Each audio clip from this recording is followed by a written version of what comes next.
Hello everyone, this is Erik, the Asian movie enthusiast, and this is my review of I Have to Buy New Shoes, a Japanese romantic comedy from 2012 that was actually shot in Paris, France.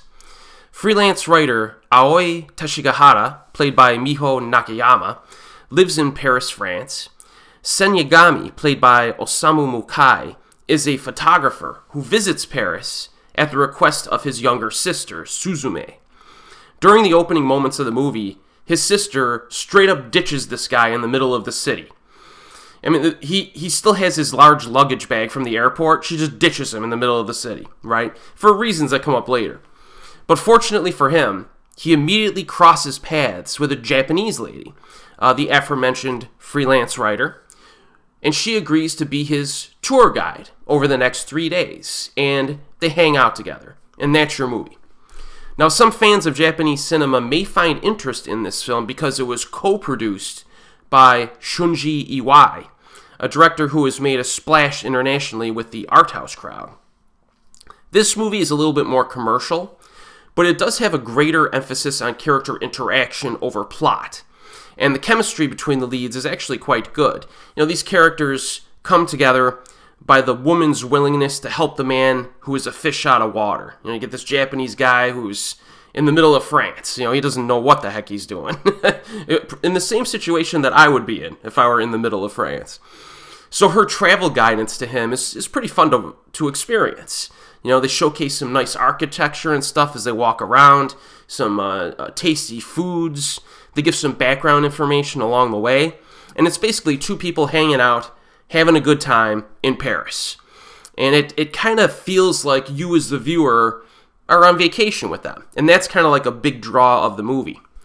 The lead relationship is like very classy and wholesome for the most part, but it does have a realistic slant to it. You know, the script does sprinkle in a few more dramatic conversations here and there, which leaves you with a positive yet melancholic mood near the end. This is a very... I almost feel like romantic comedy is almost like the wrong genre designation. It's more like a romance, a laid-back, very laid-back romance with some comedy sprinkled in.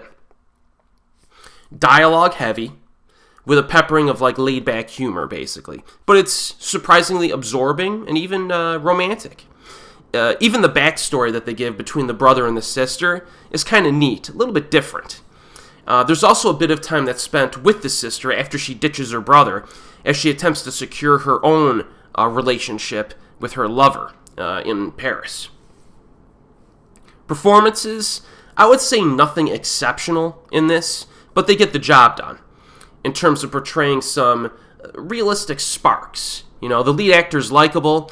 He may seem a little bit weak early on in terms of his acting, but he's actually pretty funny and quite a likable character. The lead actress is a little bit stronger, I think, in terms of her performance, but they make a good pair. Go Ayano, of all people, shows up in a supporting role. I'm sure if you've seen any number of Japanese films over the past decade or so, you will have seen Go in some films. One of my favorite roles with him was when he played the bad guy in Ajin Demi-Human, and that's actually a legit action flick that I would definitely recommend. But yeah, he's in this, so it was kind of nice to see him in this movie. He has like a small supporting role.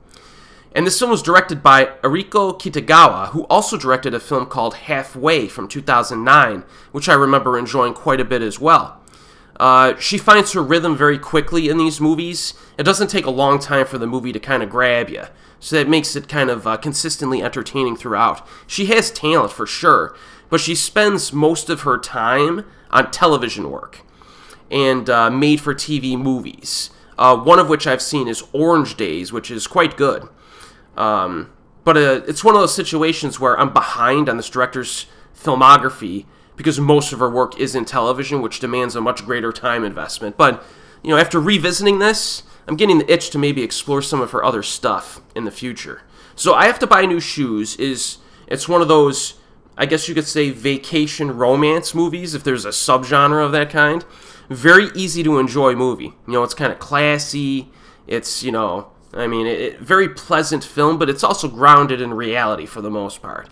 I recommend it. This is one that kind of slips through the cracks. Not the easiest to find nowadays, but you may be able to find a DVD on eBay. I think I saw like 1 or 2 copies out there on eBay. So if you've seen this or you check it out, let me know what you think. I think this is one that a lot of people will like if they're in the mood for a nice, pleasant film. And as always, we will see you next time.